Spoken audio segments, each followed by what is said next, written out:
2 जून 2026 ये सिर्फ एक डेट नहीं है, ये वो दिन है जब काफ़ी लोगों की किस्मतें बदलेंगी। एक साल की मेंटल कंफ्यूजन के बाद फाइनली जुपिटर अब कैंसर में प्रॉपर तरीके से एंटर कर रहा है। इससे पहले कैंसर में जब आया था 18 अक्टूबर 2025 से लेकर 5 दिसंबर तक, तब तक भी थोड़ा रिलीफ मिला था। लेकिन अब जुपिटर प्रॉपर रिलीफ देने जा रहा है। और अगर आपको लग रहा था कि पिछले कुछ महीनों से ज़िंदगी अटकी हुई है, एफर्ट्स का रिजल्ट नहीं मिल रहा था, रिलेशनशिप कंफ्यूजिंग थे, दिमाग कभी शट डाउन ही नहीं हो रहा था और आप इमोशनली नमनेस का शिकार हो रहे थे, तो आप पागल बिल्कुल भी नहीं हो रहे थे। ये जुपिटर जेमिनाई में होने का इम्पैक्ट था। विजडम का प्लैनेट होता है जुपिटर, मरकरी के घर में फंसा हुआ था। मरकरी इंटेलेक्चुअल होता है और जहाँ पर जुपिटर बैठता है वहाँ चीज़ों को नॉर्मल नहीं रहने देता, चाहे वो पॉजिटिव घर में बैठे चाहे नेगेटिव घर में बैठे, ये चीज़ों को एक्सपेंड करता है। तो पिछले एक साल में आप लोगों की ओवर थिंकिंग एक्सपेंड हुई, डिस्ट्रैक्शंस एक्सपेंड हुई, फेक गुरु एक्सपेंड हुए आपकी ज़िंदगियों में, टेम्प्ररी यानी आर्जी रिलेशनशिप्स भी एक्सपेंड होना शुरू हो गए और आप लोग इन्फॉर्मेशन में इतना खो गए कि आप लोगों ने अपनी इंट्यूशन की आवाज़ सुनना ही बंद कर दी। लेकिन अब जो ट्रांजिशन हो रहा है, आसमान की जो डायरेक्शन चेंज हो रही है, जुपिटर कैंसर में शर्फ में आ रहा है, यानी यहाँ पे नॉलेज नहीं मिलेगी, इमोशनल ट्रुथ भी मिलेगा।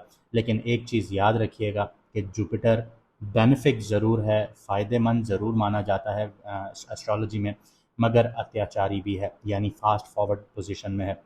ये अगर हीलिंग देगा तो एक्सट्रीम हीलिंग देगा, अगर इमोशंस देगा तो ओवरवेलमिंग इमोशंस देगा, ओवरलोड कर देगा।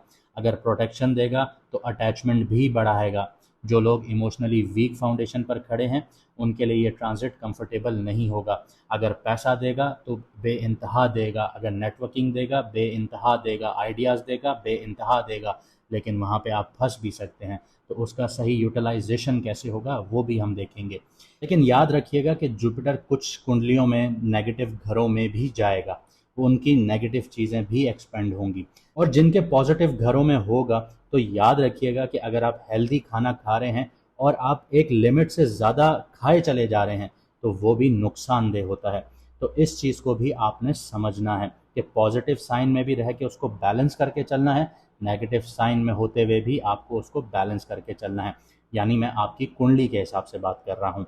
इसके अलावा जो लोग इस टाइम पीरियड में जुपिटर से ज़्यादा फ़ायदा उठाना चाहते हैं, उसकी इस ट्रांजिशन से ज़्यादा फ़ायदा उठाना चाहते हैं, तो उनके लिए मैं सजेस्ट करूँगा कि आप लोग हमसे लोहे मुश्तरी भी बनवा सकते हैं।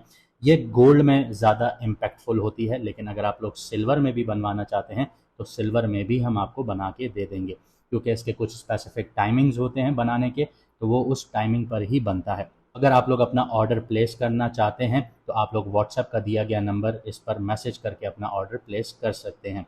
इसके अलावा जिन लोगों को अपना मून साइन नहीं पता और वो इस ट्रांजिट से बेनिफिट उठाना चाहते हैं और वो जानना चाहते हैं कि उन किस वीडियो को देखें तो उनके लिए एक गाइडेंस मिले उनको, तो आप अपनी date of birth comment section में लिख सकते हैं। आपको हमारी टीम आपका मून साइन बता देगी, जिससे आप लोग वीडियोस देख सकते हैं और डायरेक्शन हासिल कर सकते हैं।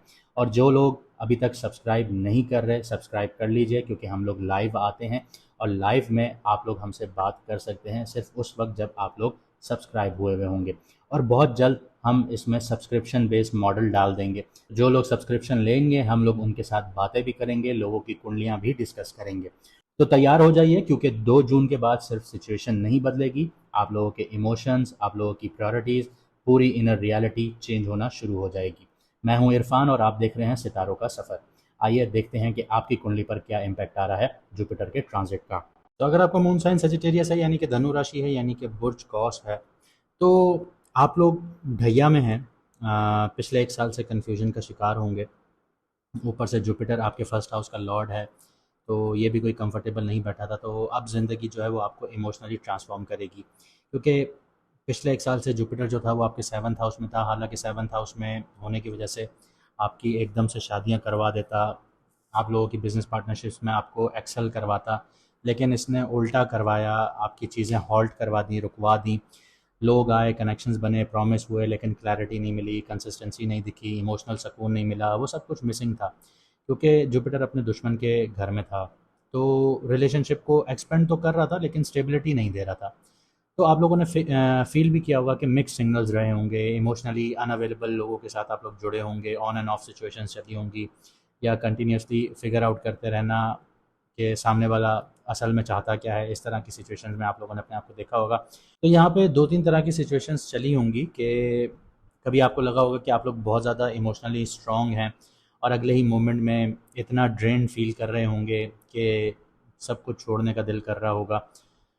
2 जून के बाद, अब जैसे मैंने आपको बताया कि जुपिटर ट्रांजिट कर रहा है, एग्जॉल्ट हो रहा है, शर्फ पर आ रहा है, तो आपके 8th हाउस में एंटर हो रहा है। हालांकि आप लोग ढैया में हैं और 8th हाउस में जुपिटर आ रहा है। 8th हाउस की प्लेसमेंट कोई बहुत अच्छी प्लेसमेंट नहीं होती, लेकिन जो इसकी नज़रात हैं वहाँ पे थोड़ा सा एक आप ये कह लें रिलीफ पीरियड मिलेगा। लेकिन 8th हाउस की चीज़ें भी एक्सपेंड करेंगी। जो चीज़ें अब तक आप लोग दबा रहे थे वो अब चीज़ें खुलना शुरू होंगी, सामने आना शुरू होंगी, या फिर ये आपको सरफेस से उठा के एक बहुत डीपेस्ट एरिया में ले जाएगा। आपकी अपनी पर्सनालिटी को आप डिस्क्लोज़ करेंगे कि जो आप कल ना थे वो अब आप होना शुरू होंगे। एक चीज़ का बस ख़्याल रखिएगा कि आप लोग ये मैजिक वग़ैरह, ब्लैक मैजिक वग़ैरह इस तरह की चीज़ों के पीछे ना चले जाएँ, क्योंकि ये आपको बहुत इंटेंस वे में एक्सपेंड करेगा, क्योंकि आप लोग ढैया में भी हैं, परेशानी में भी हैं, और आगे से आपको अगर एक सलूशन मिले और वो गलत रास्ता हो तो उस तरफ जाना कोई एक ये कह लीजिए कि मज़े की बात नहीं होगी। एक लॉन्ग रन में आपको नुकसान होगा इस चीज़ का, क्योंकि 8th हाउस एक्सपेंड होगा, बाकी दूसरी चीज़ें भी एक्सपेंड करेगी। इन लॉज के साथ इश्यूज़ एक्सपेंड कर सकते हैं आप लोगों के, आपके इनहेरिटेंस के मामला जो हैं वो सॉल्व हो सकते हैं, आपके फाइनेंशियली मैटर्स आपके सॉल्व हो सकते हैं। सडन इसमें आपको स्पाइक मिलेगी, अचानक से आपको पेमेंट्स मिल सकती हैं, अचानक से लॉस देखने को मिल सकता है। तो ये एक अप्स एंड डाउन्स का घर है। यहाँ पे ये समझ लीजिए कि बस ये जो 8th हाउस में ट्रांजिट है ये आपको आपके अंदर तक लेके तो चला जाएगा, आपको अपनी डार्क साइड दिखाएगा, लेकिन ये आपको डिस्ट्रॉय नहीं करेगा, आपको ट्रांसफॉर्म करेगा। आप इमोशनली इंटेंस फील करेंगे, हिडन ट्रुथ्स जो हैं, जो छुपे हुए आपसे आज तक सच हैं, वो डिस्कवर कर सकते हैं, अपने खौफ को फेस कर सकते हैं, या फाइनली किसी डीप इमोशनल कोई चोट है, वूंड है, वो हील करना स्टार्ट कर सकता है। लेकिन याद रखिएगा कि जुपिटर जो है वो फास्ट फॉरवर्ड पोजीशन में है, तो ये बहुत जल्दी जल्दी सब कुछ देगा। और यहाँ पे जैसे इमोशंस देगा आप लोगों को, तो वो ओवरवेलमिंग इमोशंस होंगे कि बर्दाश्त नहीं हो रहे होंगे। अगर अटैचमेंट देगा तो ऑब्सेशन जैसी इंटेंसिटी देना शुरू कर देगा कि आप अपने पार्टनर के लिए बिल्कुल इतना ऑब्सेस्ड हो चुके होंगे कि बस इसके आगे कोई लिमिट ही नहीं होगी। अगर हीलिंग स्टार्ट होगी आपकी, तो पहले जो आपके दुख दर्द थे वो आपके सरफेस पर आना शुरू होंगे, फिर हीलिंग स्टार्ट होगी। लेकिन जैसे मैंने आपको बताया कि जुपिटर सिर्फ 8th हाउस में नहीं जा रहा, ये आपके 12th, 2nd और 4th हाउस को भी एक्टिव कर रहा है। अब 12th हाउस और 8th हाउस ये दो थोड़े से आप ये कह लीजिए कि नेगेटिव नहीं कहूँगा, लेकिन ये कहूँगा कि यहाँ पे थोड़ी सी बैड एनर्जीज़ हैं। 12th हाउस में तो इतनी नहीं है, लेकिन 8th हाउस में बैड एनर्जीज़ हैं। लेकिन 12th हाउस जो है वो थोड़ा सा डिस्टर्बिंग होता है कुछ चीज़ों को लेके। और सेकंड हाउस आपका बहुत अच्छा है, क्योंकि सेकंड हाउस पैसे का घर है, तो पैसे के मामलात में आपको थोड़ा सा यहाँ पे फ़ायदा मिलेगा। और फोर्थ हाउस जहाँ पे सैटर्न बैठा हुआ है, जहाँ पे आप ढैया फेस कर रहे हैं, तो वहाँ पे मामला थोड़े से स्टेबल होना शुरू होंगे। यानी सबकॉन्शियस माइंड बहुत ज़्यादा एक्टिव होगा, फाइनेंशियल और इमोशनल सिक्योरिटी, ये तीनों चीज़ें जो हैं ये साइमल्टेनियसली ट्रांसफॉर्म होना शुरू होंगी। करियर, बिजनेस और फाइनेंस के हवाले से बात करें तो करियर में ये ट्रांजिट हिडन शिफ्ट्स लेकर आएगा आपके लिए। जॉइंट फाइनेंसेस एक्टिवेट हो जाएंगे, इन्वेस्टमेंट्स एक्टिवेट हो जाएंगी, टैक्स के मामलात, कर्ज़ों के मामलात एक्टिवेट हो जाएंगे, इनहेरिटेंस के मामलात आपके एक्टिवेट हो जाएंगे, प्रॉपर्टी की मामलात आपके एक्टिवेट हो जाएंगे, या सडन फाइनेंशियल ट्रांसफॉर्मेशंस देखने को मिलेंगी आपको। अचानक से पैसा आ भी सकता है, अचानक से पैसा आपका जा भी सकता है।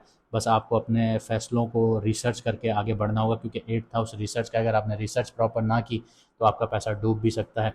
कुछ लोगों को कम्प्लीटली एक नई करियर की डायरेक्शन मिल सकती है। ऑकल्ट साइंसेज में आप लोग जुड़ सकते हैं, हीलिंग जैसे आप लोग प्रोफेशंस में जुड़ सकते हैं, रिसर्च के कामों में जुड़ सकते हैं, या साइकोलॉजिकली डीपर प्रोफेशंस आप लोग अपना सकते हैं। तो इस तरफ अट्रैक्शन देखने को मिलेगी। और सेकंड हाउस में जो नज़र डाल रहा है, तो फाइनेंशियल रिकवरी के चांसेस बहुत ज़्यादा हो जाएंगे, स्टेबिलिटी इवेंचुअली ज़िंदगी में आना शुरू होगी। लेकिन पहले आपको अपनी जो मनी हैबिट्स हैं, पैसों की हैबिट्स हैं, बजटिंग है, ये सारी चीज़ों को ट्रांसफॉर्म करना होगा। लेकिन यहाँ पे वार्निंग भी क्लियर है कि जो रिस्की इन्वेस्टमेंट्स हैं और इमोशनल फाइनेंशियल डिसीजंस हैं वो आप लोगों ने अवॉइड करने हैं। आगे बढ़ते हैं, रिलेशनशिप्स, मैरिड और सिंगल्स की बात करते हैं, लेकिन एक चीज़ पहले ये बता दूँ आपको कि इस टाइम पीरियड में अपने फैमिली मेम्बर्स के साथ आप लोगों ने बिजनेस नहीं करना। आगे बढ़ते हैं, सरफेस लेवल अट्रैक्शन जो है वो अब काम नहीं करेगी आप लोगों के लिए। सिंगल्स के लिए इंटेंस सोलमेट लाइक कनेक्शन बन सकते हैं, कार्मिक रिलेशनशिप बन सकते हैं, सीक्रेट अट्रैक्शंस देखने को मिल सकती हैं, टैबू रिलेशनशिप्स की तरफ आप बहुत अट्रैक्शंस हासिल कर सकते हैं इस टाइम पीरियड में। इसके अलावा ये इमोशनली एडिक्टिव बॉन्ड बनाएगा इस टाइम पीरियड में। अब ऑनेस्टली ये बात करूँ तो कई सजिटेरियस वालों को इस ट्रांजिट में पहली बार रियलाइज़ होगा कि वो फ्रीडम के पीछे नहीं, इमोशनल डेप्थ के पीछे भाग रहे थे। और जो लोग मैरिड हैं तो रिलेशनशिप में ट्रस्ट इश्यूज आ सकते हैं, इमोशनल वल्नरेबिलिटी आ सकती है, इंटीमेसी बहुत ज़्यादा हाई हो सकती है, हिडन फीलिंग्स बहुत ज़्यादा जनरेट हो सकती हैं। लेकिन याद रखिएगा कि इन लॉज से भी आप लोगों को सपोर्ट मिलेगी, क्योंकि जुपिटर वैसे तो पॉजिटिव है लेकिन घर का इम्पैक्ट नेगेटिव है, तो ये आपको एक मिला जुला आपके अल्फाजों का चुनाव जो होगा ना, क्योंकि सेकंड हाउस आपका यहाँ पे लिंक्ड है, तो आपके अल्फाजों का चुनाव जो होगा वो आपके इन लॉज के साथ आपके रिलेशंस को पॉजिटिव या नेगेटिव उसी वे में बढ़ाएगा। और अगर आप लोगों के रिलेशनशिप में ऑनेस्टी हुई तो रिलेशनशिप बहुत मजबूत हो जाएगा आप लोगों को। लेकिन अगर यहाँ पे अवॉइडेंस हुई तो इमोशनल डिस्टेंस डेंजरस लेवल तक बढ़ जाएगा। ये वही बात है जैसे आप अपने लफ्ज़ों से आप अपना खुद करियर बना लें या बिगाड़ दें। हेल्थ की बात करें तो ये ट्रांजिट इमोशनल और साइकोलॉजिकली हेल्थ को इम्पैक्ट करेगा आप लोगों की। एंजाइटी रिलीज़ हो सकती है, स्लीप इश्यूज बढ़ सकते हैं, हार्मोनल आपको डिस्टर्बेंसेस देखने को मिल सकती हैं, इंटीमेट हेल्थ सेंसिटिविटी बढ़ सकती है आप लोगों के लिए, इमोशनल ब्रेकडाउन्स हो सकते हैं हीलिंग के प्रोसेस में। यहाँ पे थेरेपी, स्पिरिचुअल हीलिंग की तरफ आप लोग बहुत ज़्यादा अट्रैक्ट हो सकते हैं, और सबकॉन्शियस फियर्स जो हैं वो सरफेस पर आ सकते हैं। आपको फील हो सकता है कि मैं पहली बार अपने आप से सच बोल रहा हूँ, और ये इस ट्रांजिट का असली लेसन होगा। हमारे कई व्यूअर्स सब्सक्राइब नहीं कर रहे, काइंडली आप लोग सब्सक्राइब करें अगर आपको हमारा कंटेंट पसंद आता है, इससे हमें भी मोटिवेशन मिलती है और हमारे साथ आप लाइव में बात भी कर सकते हैं। मुझे दीजिए यहाँ से इजाज़त, मिलते हैं अगली वीडियो में सितारों के सफ़र पर।